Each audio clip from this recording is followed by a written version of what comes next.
Level 84 in Shadow's Wake. The Watcher would discuss grave matters with you. Before we speak at length, I believe a change of surrounds is in order. I have more than ill tidings to share, you see. I sensed others arriving not long ago. Though my communions with Heidelin have grown infrequent, I have learned enough from her to know these are your comrades.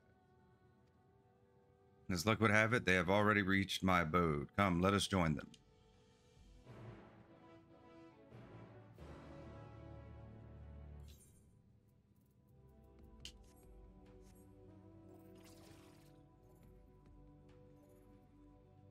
The moon. My friends made it.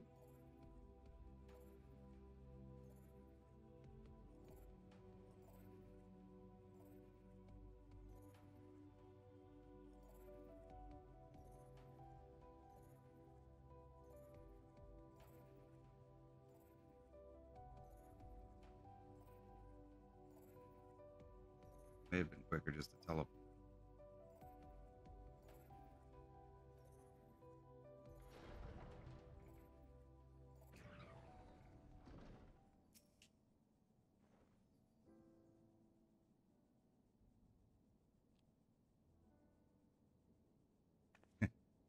Thank goodness you are unharmed.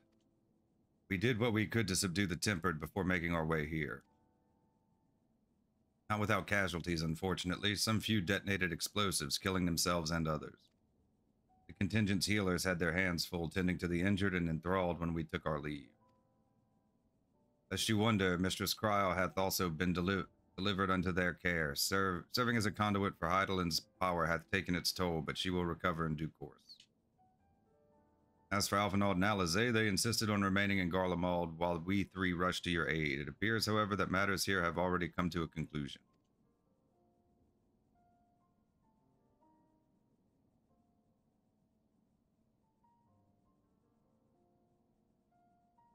But what manner of conclusion, if I might ask? And is this the ally whom Heidelin bade you seek out? He is not unlike the shades of Amaroth. Not unlike, perhaps, but not the same. I was created by Heidelin, together with this place. It has ever been my duty to keep vigil over Zodiark, or rather, it was my duty.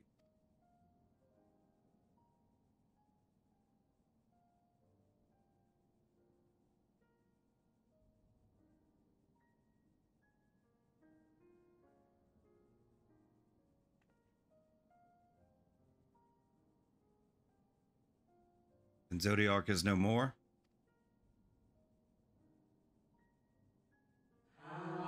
And not without consequence, I am afraid, for now the delicate weave of the star, preserved by his presence, will begin to unravel. You mean to avert the final days you shall have need of? Are you all right?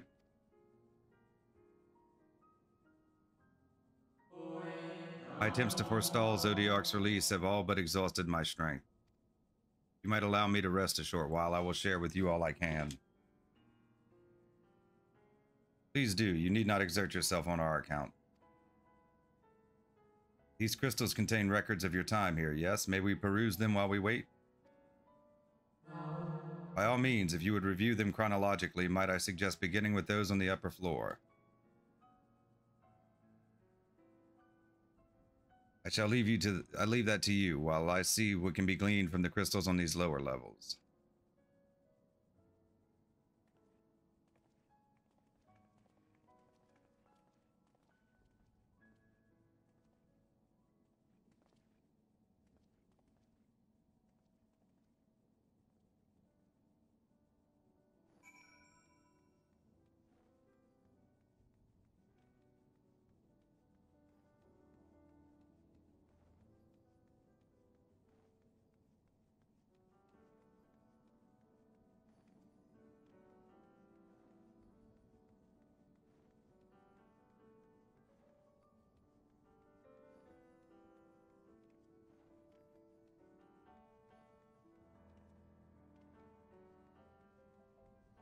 Dimly glowing crystal.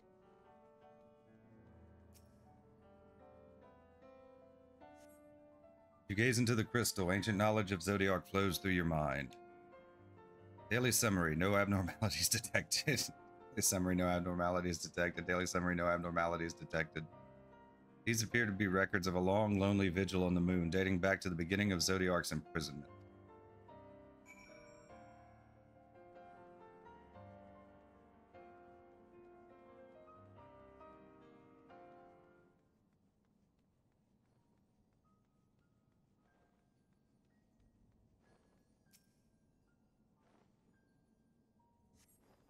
You gaze into the crystal, knowledge of past calamities flows through your mind.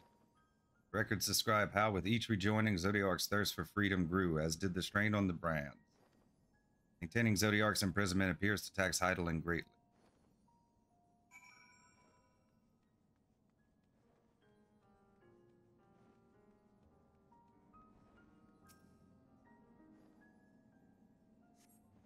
You gaze into the crystal, knowledge of past rejoinings flows through your mind. Records describe the Watcher's efforts to prepare in the event Zodiac broke free from his prison. Records go on to describe maintenance carried out regularly with the Loporits, though it is not clear who or what they are.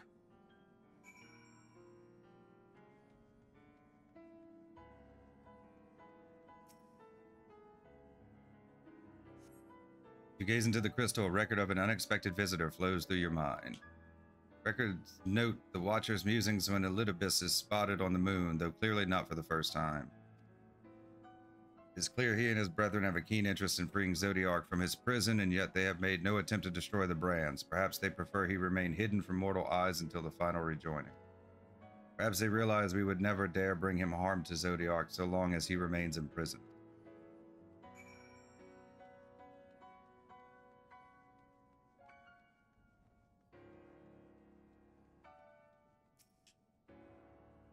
You learn anything of import?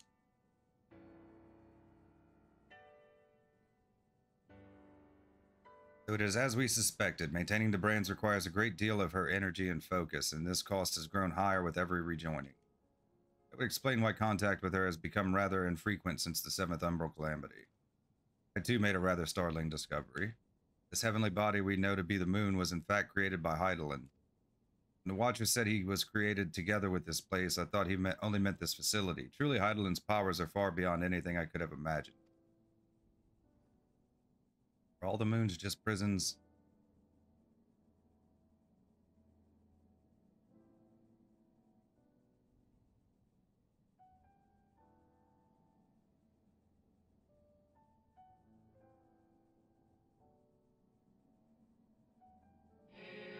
I thank you for affording me this short reprieve.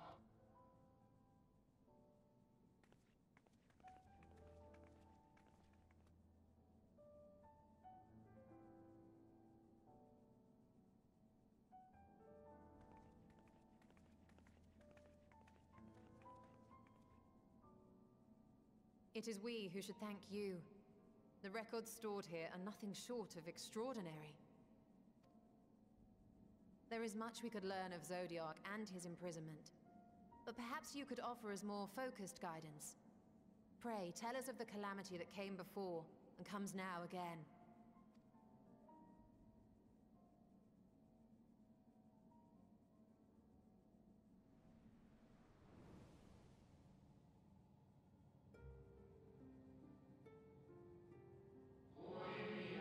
Long ago, before the Great Sundering, there was but a single world.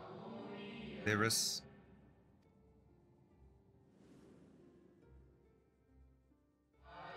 One day, from within the earth, a terrible cry issued forth, affecting a profound change in all manner of life.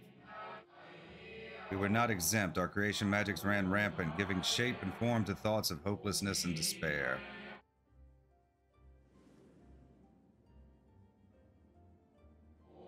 At first, the phenomenon was limited to a single region, but quickly, so very quickly, it spread and engulfed the whole of the star. Were the ancients ever able to deduce its source?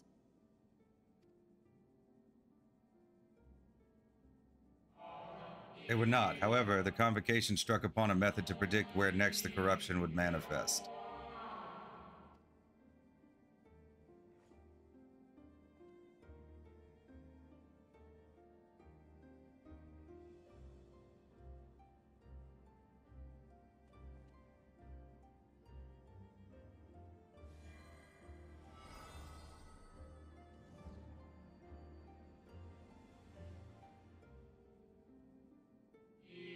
The etheric energies which flow through all of creation in the form of various currents.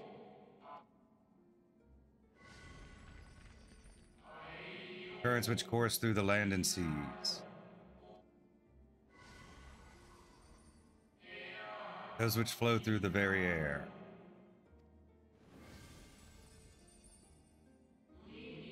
Those of celestial nature which encompass both our star and this moon.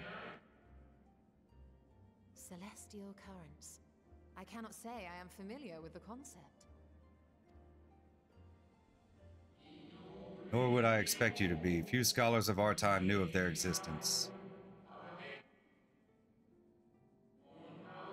Their invaluable knowledge helped us to better understand the nature of the calamity.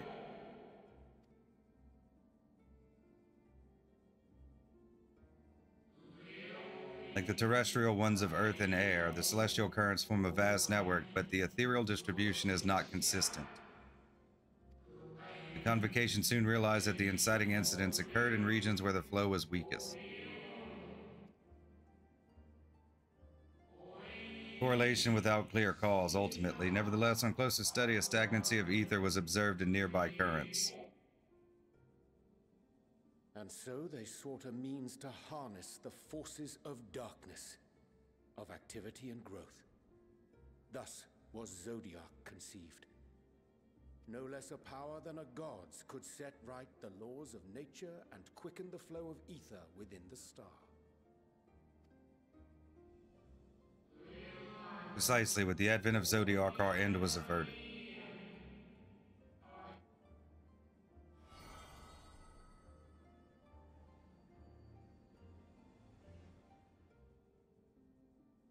Emmett Selk claimed that those who summoned Hydaelyn did so because they saw Zodiac's power as a threat. Is that true? Indeed, there was a faction opposed to Zodiac's creation, but their aim was never to unmake him. They understood the continued preservation of the natural order was dependent on his very existence. Until we could identify and address the underlying cause of the final days, he would need remain, for his departure would set in motion those apocalyptic forces once more. Hydaelyn recognized this as well, and so rather than destroy, she sundered Zodiac, herself, and the star into lesser reflections, that she might confine him in this place.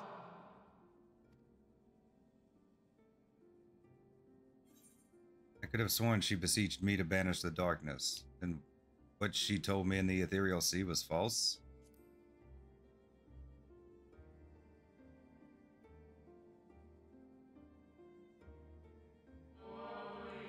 That the two once dwelled as one until Zodiac grew hungry for power, upsetting the balance twixt them? Not quite a lie, though a rather gross embellishment. But knowing what you know now, you must surely realize why she might opt to obfuscate and mislead. Hydaelyn and Zodiac are both constructs of man, approximations of perfection limited by our own imperfections. Zodiac was, without question, the more powerful of the two, having been born from the sacrifice of half Etheirys' population. Thus was it necessary for Hydaelyn to commit herself wholly to his defeat. Still more effort was needed to confine him. Maintaining the brands taxed her greatly. With what power she dared spare, she cried out to any who might listen and offered her blessing to those who heeded her call. Though it was likely within her power to do so, I believe she did not wish to speak of Etheirys in her history. Like Zodiac, Hydaelyn's purpose is a reflection of her creators. They wish to look to the future, not linger in a prison of the past. The Ascians set in motion 7 rejoinings before we came to oppose them. How many more worlds would have been lost had we not placed our faith in her? How many more souls living in the present would have been snuffed out for the sake of those long dead? Well, in light of recent events, I see no reason to doubt your words. And even if Hydaelyn is not a god in truth, if Minfilia believed that we should trust in her plans, then I choose to do just that. Which brings me to a rather important question. Let's suppose we try but fail to stop this second coming of the final days. Should the source fall, what will become of the other worlds?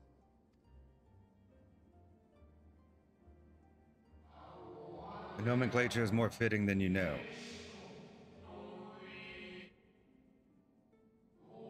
Bring ruin to the source, and its reflections will share in its fate.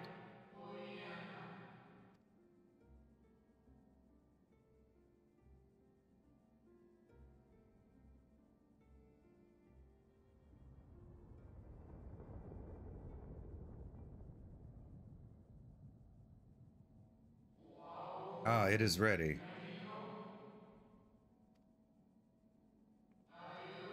This way, if you would be so kind.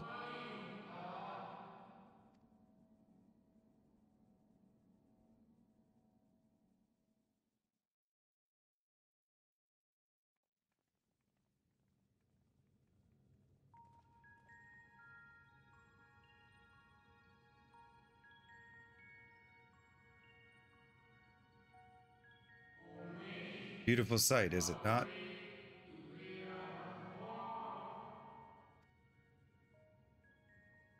Yes, but what is it? Eidolon knew better than any that her power was not absolute. Indeed, she has ever struggled to hold Zodiark and his faithful at bay. He feared the worst and so made preparations. In the event of his demise, there would be a contingency. This moon is more than a prison. It is a vessel capable of bearing the people of Etheirys to safe harbor.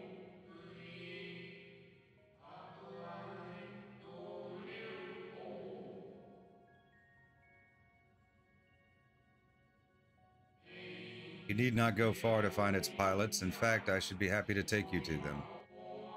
Fulfill my final duty as Watcher in the dark.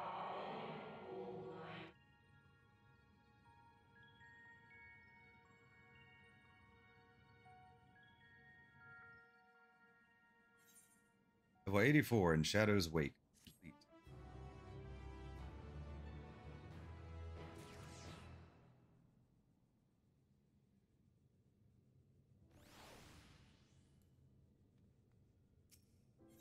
Level 84, Helping Hands. Long last, the Watcher is ready to fulfill his final duty. Time has come for you to be on your way. The crater at the heart of Mare Lamentorum, where Zodiark was imprisoned, is not so easily traversed, however. Let us call upon Argos, the familiar whom you met earlier. He should have no trouble bearing you across. Adeline created me as the jailer, so too did she create Argos as the guard. It is his nature to appear when needed, and yet he is nowhere to be found. Strange, mayhap the imbalancing of ether has affected him. Let's make for the crushing brand and attempt to call upon him there. You need but recall the path you walked with Argos before, and you will find your way. He labors in service to Eidolon's plan. I see no reason not to do as he suggests. Shall we make for this crushing brand, then?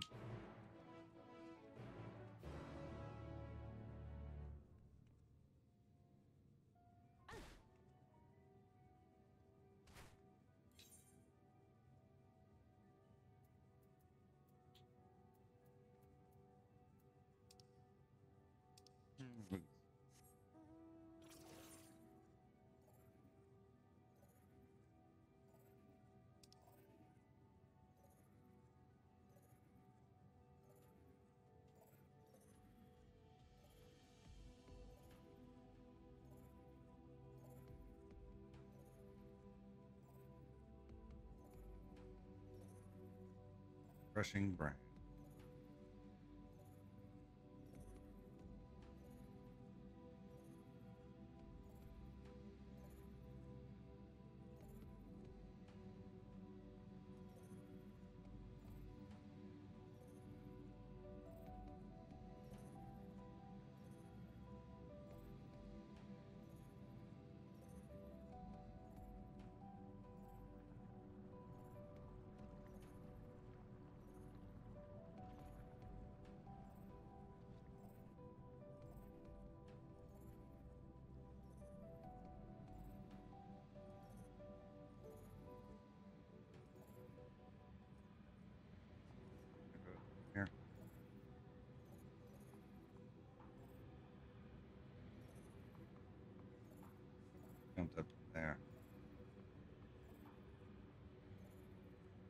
Perhaps that was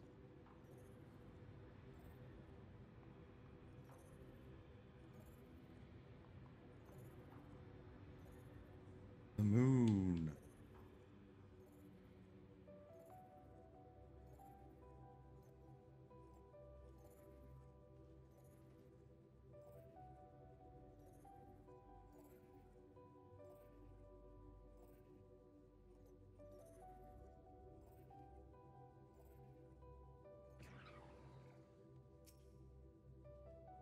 The place we seek is just ahead at the Chlorophyll Grot. You see, Argos cannot manifest without sufficient concentrations of ambient ether. You would be hard-pressed to find a greater confluence than inside this cavern. Follow me.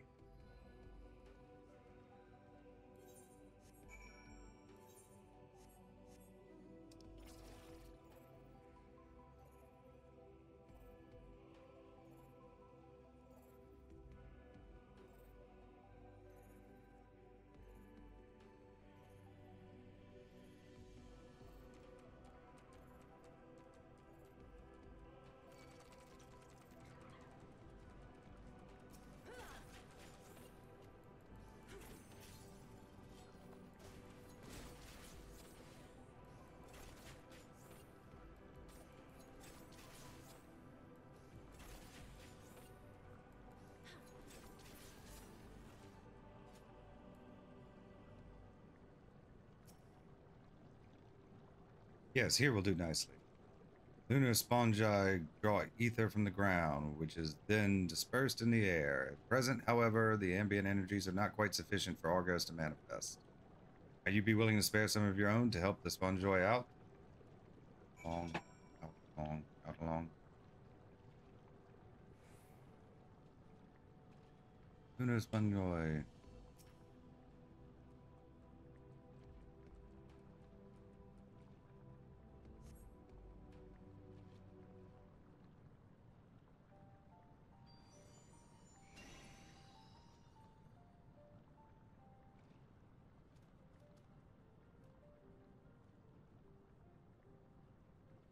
Argos manifests in a flash. He seems glad to see you again. A most fascinating creation of Hydalin's, would you not agree? Should the need arise, he is even able to create reflections of himself on a whim. Though I assure you it was no reflection which accompanied you earlier to the brand. No, Argos was quite eager to be at your side then, as he is now, it seems. I cannot recall when last he showed such affinity for anyone. Indeed, I thought him more likely to shy away from you and your companions. Perhaps it was more than a sense of duty that compelled him to aid you before.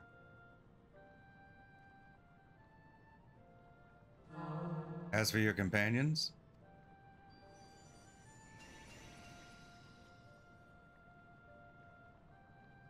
unexpected but greatly appreciated.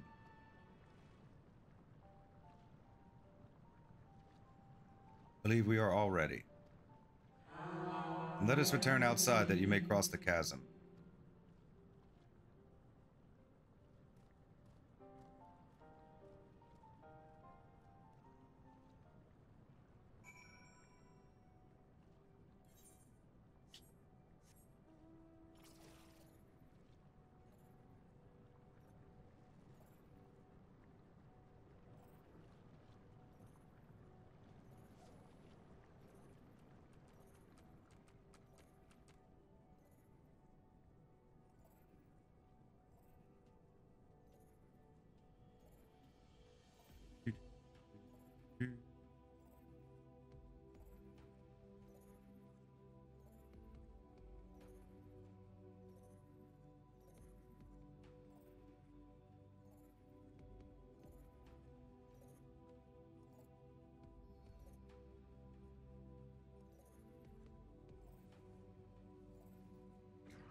Your destination is the structure there across the Cradle of Darkness.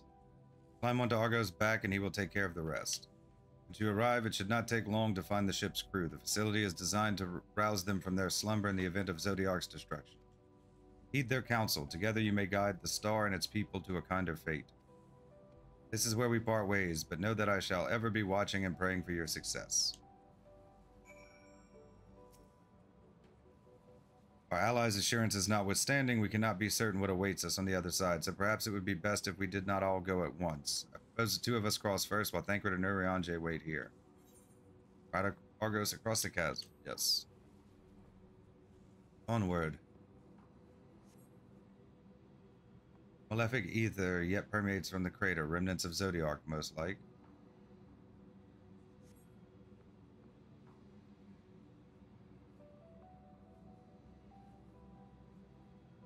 Northern Mare Lamentor. So we're headed towards the other ether, right? Just a little further.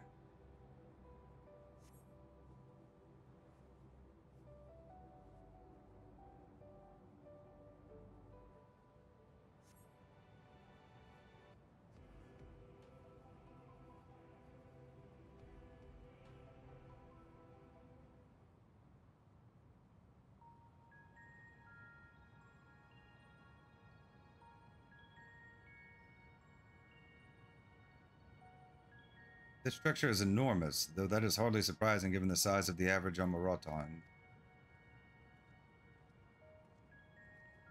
Apologies for the wait. Right, then, let us head inside and... oh.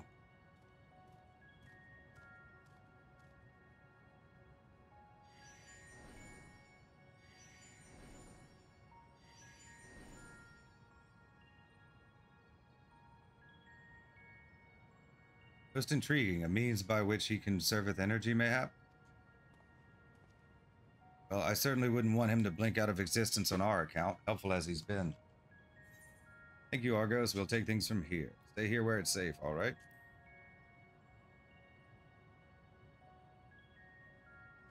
Argos is to remain without. Let us not keep him waiting over long.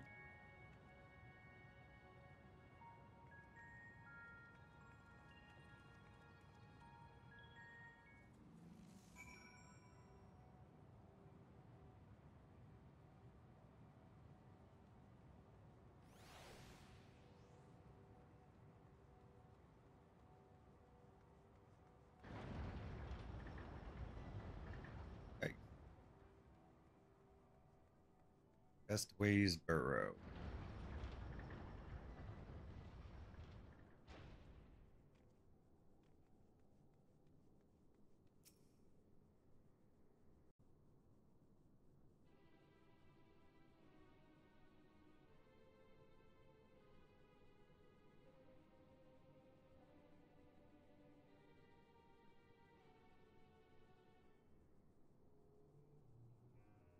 Our moonship pilot should be around here somewhere.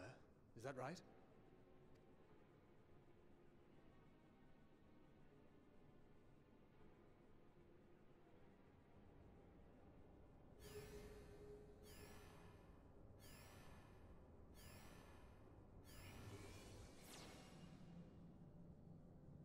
Funny people.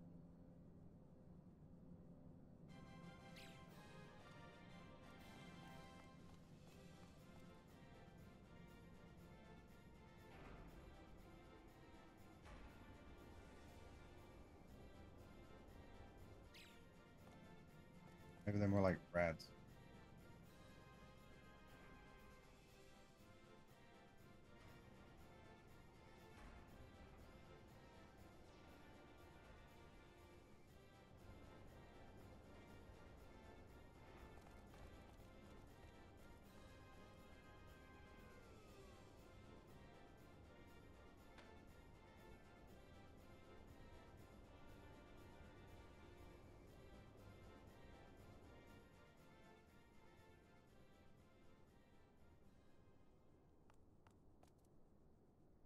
Look lively, everyone!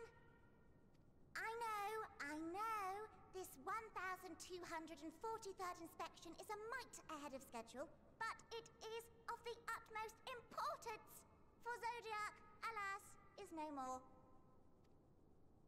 As of now, our mighty moon has a new purpose, to bear the people of Etheris to safety!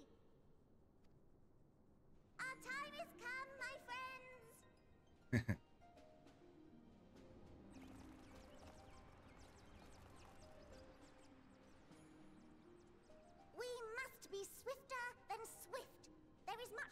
before our guests arrive. I expect your workstations to be immaculate, and don't forget to relay our signal to Aetheris. Questions? Yes? No? Maybe so? No? Then hop to it!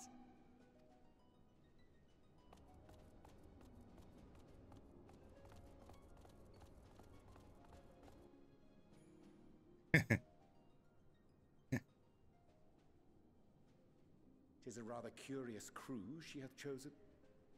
Their endearing forms intended to ease the passengers' hearts, perhaps. Perhaps.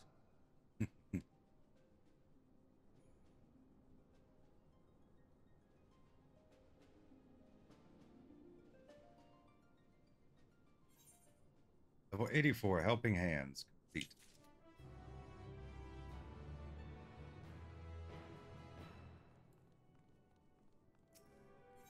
Level 84, a hairy situation. Thancred's dumbfounded expression suggests he is still struggling to comprehend the spectacle he has just witnessed. It must be the Loporits mentioned in the Watcher's records. I don't know how to say that. Not at all what I expected, but the Watcher did bid us heed their counsel. I assume the one who gave the rousing speech was their leader, though we might have to ask about in order to track them down. Come on, then, let us be about it.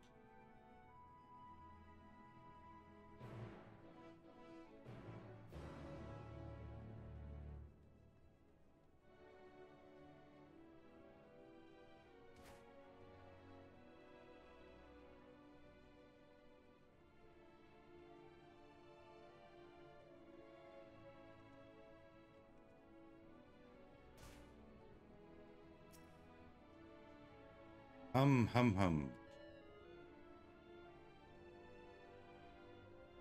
The leader of the crew? Not me, I'm afraid. Singing Way's the name.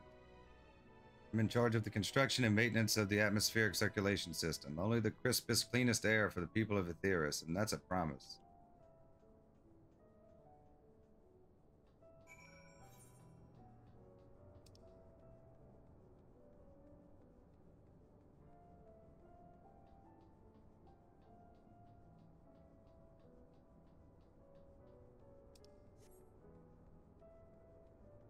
Get tuned to this.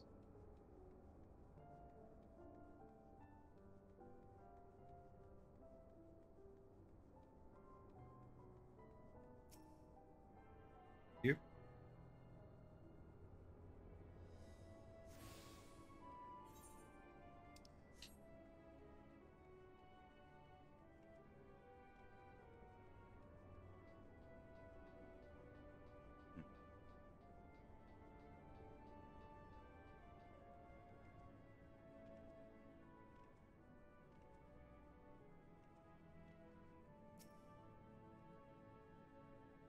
Lem. Leader? No. Sleeping Way, my job is perhaps I'd better ask.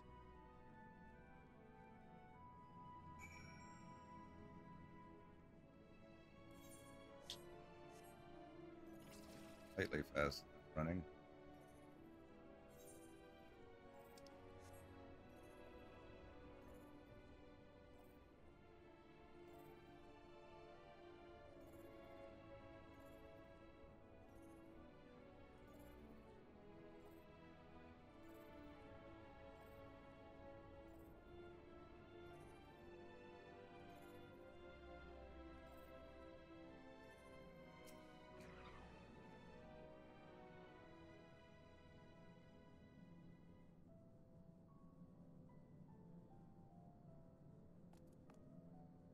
But what? How in the...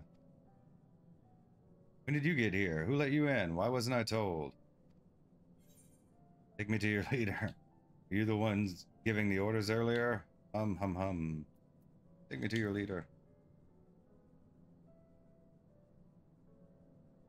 Leader? Ah, yes, I am. Look no further. I am the one you seek.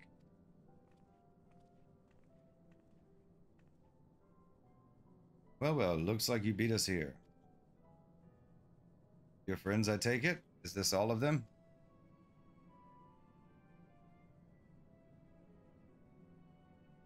A group comprised entirely of children. What must their parents be thinking? This isn't a nursery after all, though perhaps we should build one, or did we build one already?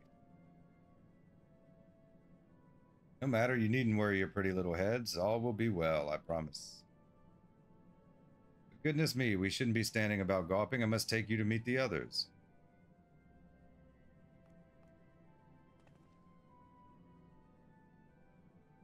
You could run along back toward the entrance. You'll find a path that leads to the central platform on the upper floor.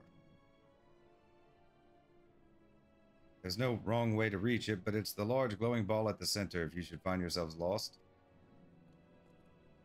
So gather the others and meet you there. Well then, back to the upper floor it is.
Ooh. Wrong button. We had a late one last night.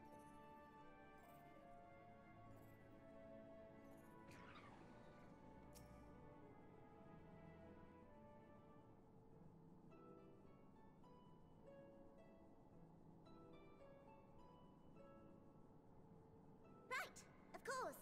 Introductions are in order. Ahem. My name is Livingway, and we are the Loporits, created for the express purpose of commanding this ship and bearing the people of Aetheris to a brave new world.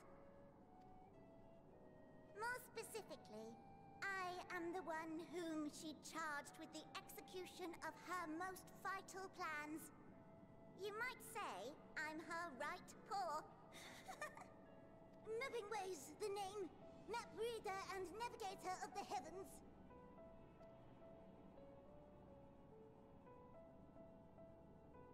Pleasure to meet you all, but I'm still trying to make sense of this. Confusion and bewilderment are completely understandable. Fear not, I shall walk you through it. The people of Aetheris, through no fault of your own, I'm sure, set in motion a series of events that, unfortunately, culminated in Zodiac's obliteration.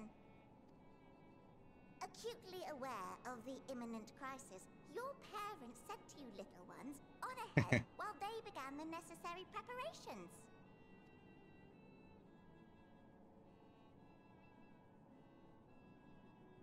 Still not following? No? Very well, I shall elaborate further.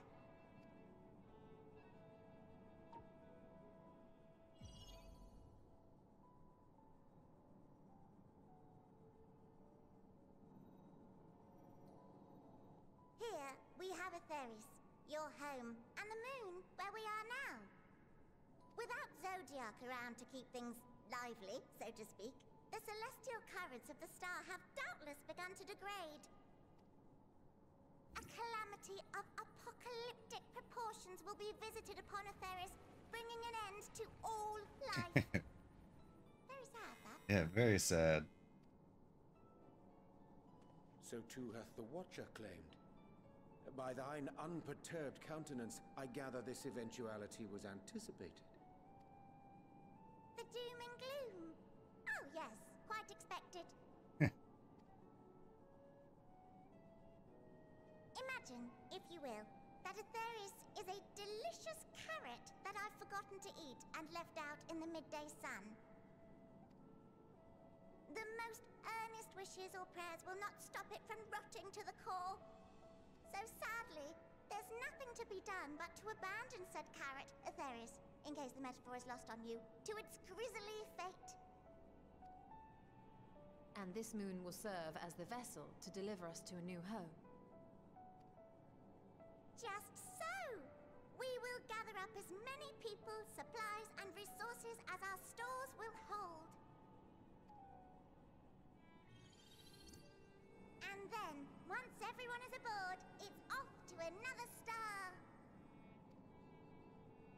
Easier said than done, admittedly, for one does not simply hop from star to star on a whim. Which is precisely why we've spent countless years constructing the most propulsive of propulsion systems. We ought to make it to our destination in 2 shakes of a rabbit's tail.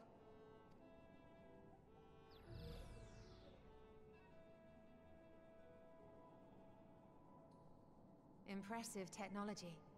I dare say it is beyond anything we have ever seen. No need to shower us with praise. All we've done is faithfully carry out the instructions left to us by Hydaelyn. Back in the old days, when she was still just Venar, she was dedicated to the study of the world and its inner workings. And the Watcher, the real one, not the simulacrum you met, was one of her fellow researchers. We and this wondrous vessel masquerading as a moon are products of their knowledge and know-how. There's certainly more to you all than meets the eye. Might I ask where exactly you intend to take us?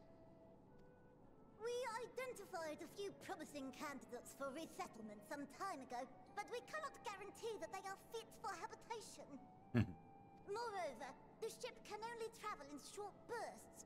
We intend to go down our list, hopping from star to star, until we find one suitable for resettlement. No need to worry, though. The vessel is being refurbished with accommodation for an extended stay as we speak. While we did have to rely upon outside help to determine what amenities were essential, I dare say we have risen to the challenge. Help? From who? From you and yours! Who else? Each time we woke to perform regularly scheduled maintenance, we were greeted by the resources you sent us. What better way to learn about preferences and proclivities of our present-day charges? Ah, but you're still adorable little children.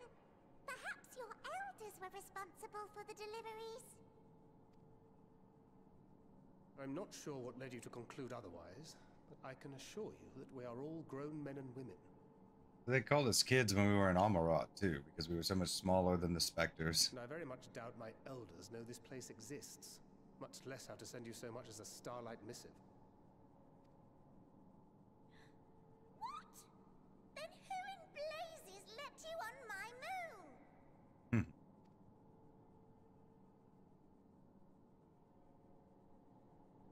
Hydaelyn herself led you here. You don't say! Well, that's really not children. Then why are you so small and stunted? Like little baby carrot people. Well, Amarotines were a great deal taller. In the present day, persons of such prodigious size are exceedingly rare. So, you're saying everyone's not like the Watcher?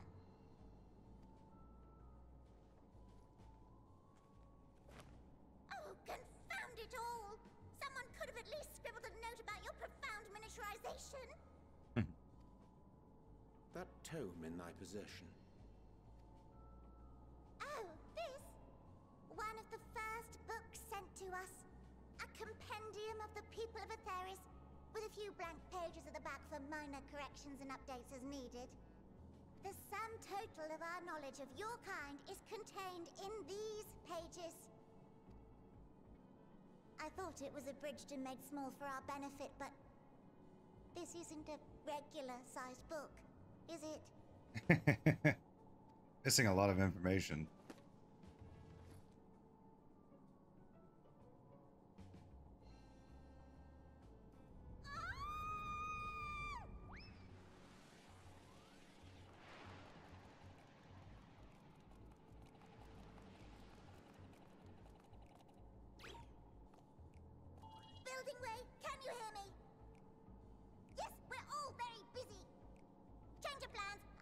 to rebuild the domiciles at 1/3 the scale. All of them! Yes, all of them, and but me no buts! See to it with all speed! Perhaps you could tell us a bit more about your terrestrial collaborators. Yes, in due time. But first, I'd like to hear more about you, if it's all the same. I'd rather not risk any other complications due to outdated knowledge of our passengers-to-be.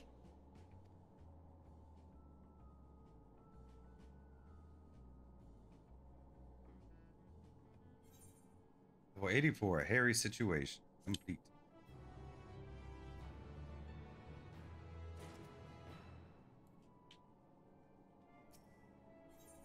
Level 84, a taste of the moon. With the final days fast approaching, Living Way is keen to complete her preparations.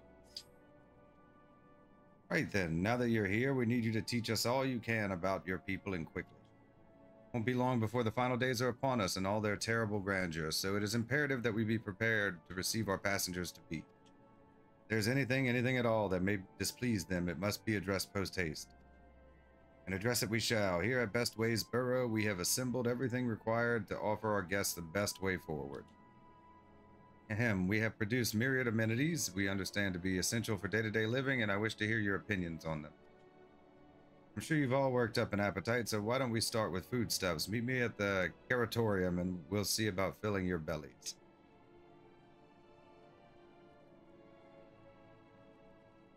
It is not one for enthusiasm. The notion of Aetheris rotting to its core being a matter of course is rather concerning, though. Nevertheless, let us take this opportunity to learn more of the Loporrits in this vessel.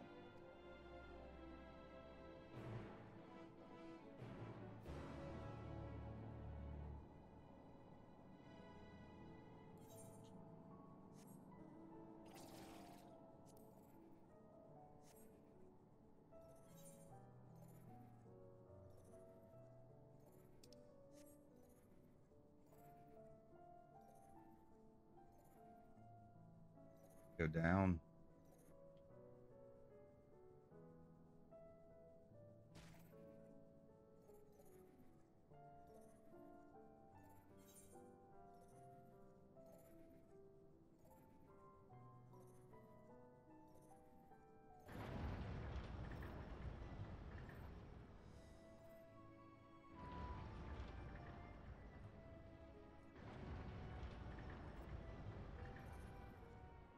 Going way, that's me today.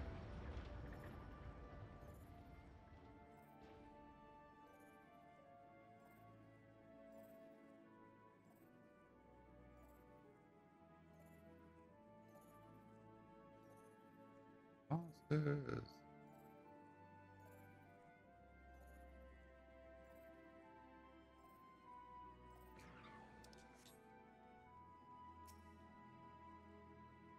Welcome to the Caratorium. Here we create prototypes of the various sundries required by our soon-to-be passengers. Let me introduce the head of foodstuff production. Cooking Way, pleasure to meet you all. Our work has involved no small amount of trial and error, but after many, many cycles of painstaking labor, I dare say we have created the finest cuisine our guests could ask for. Learned all about the essential nutrients for a healthy and balanced diet from the reference materials we received. I practically worn the words from those invaluable pages. Naturally, we've also considered ease of growth and production we will not want for ingredients. I must insist you try some. We have fresh stock recently prepared on account of, well, because we just woke up and we were all quite famished.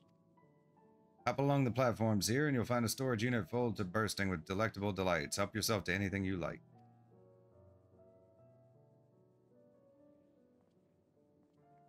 Here.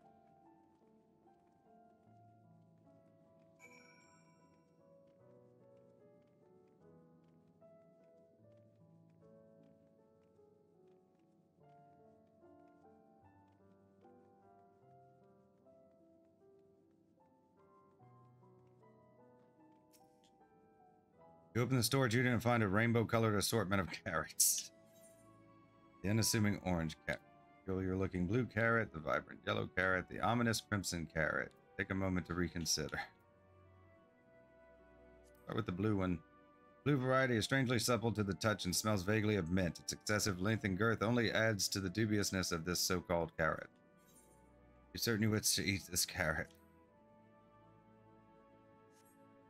Second thought, you elect to simply take an obscenely large carrot for now. Due to its bizarre qualities, it would be prudent to ask Cooking Way whether it is safe to eat first.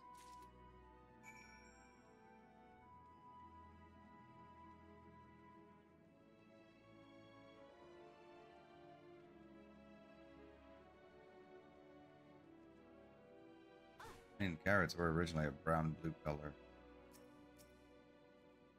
So did any of our selections set your mouth to watering?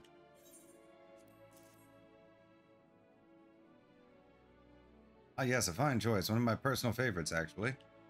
Please, dig in. I'm eager to hear what you think.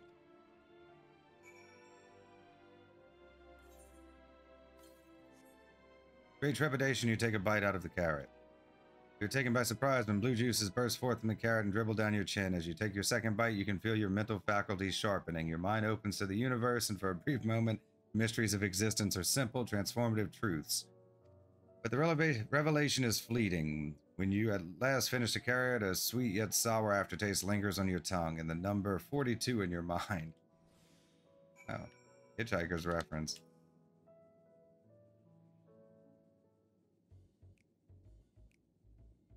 What did you think? Unlike anything you've ever tasted, yes? Philosopher's carrot improves mental fortitude. Something of a shock at first bite, but it's well worth the enhanced powers of cognition. There are plenty of other varieties too. Bleeding carrots to improve blood flow, dream carrots to help with sleep. So you see, we have a carrot for every occasion. These carrots are extraordinary, but what if I don't like carrots? I can certainly see demand for this in Charlian. Extraordinary. Why do you seem so disappointed? If they're lacking somehow, we need to know. I take it you too had a wide assortment of carrots to choose from and naught else?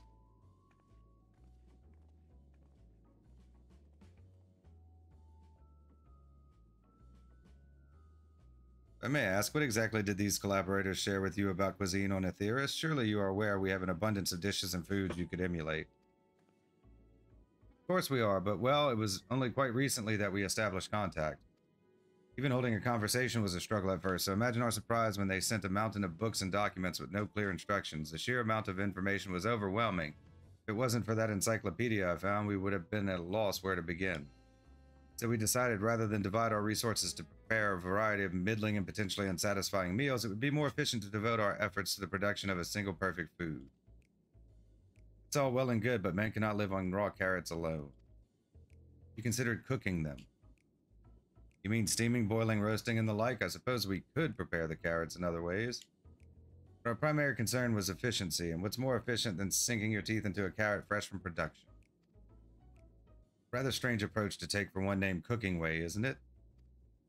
Well, technically speaking, Cooking Way isn't my given name. When first created, we were all named in the old tongue, you know, that otherwise impenetrable parlance the Watcher speaks. After we received great tome of words, a dictionary that is, from our collaborators, we learned your language, adverbs, gerunds, present, continuous, verb conjugations, just the basics. Are they talking to Charlian? Then we found the terms related to our given task and used them to form new names. Aren't they helpful? That's probably what Charlian's working on in secret. The moon-based thing. No, not really, but it does explain a great deal. Wherefore didst thy kind deem such a change necessary? When the rest of your people arrive, we want to be certain they understand immediately what each of us does. You'd never be able to pronounce our original names anyway. I see. I hope our critiques, such as they are, were helpful to you. So if you should decide to preserve flora and fauna from Aetheris as well, you would be able to offer the passengers a more balanced diet. Till such day, when I pray comes sooner than later, it would appear there is naught but carrots on the menu. Level 84, A Taste of the Moon. Complete.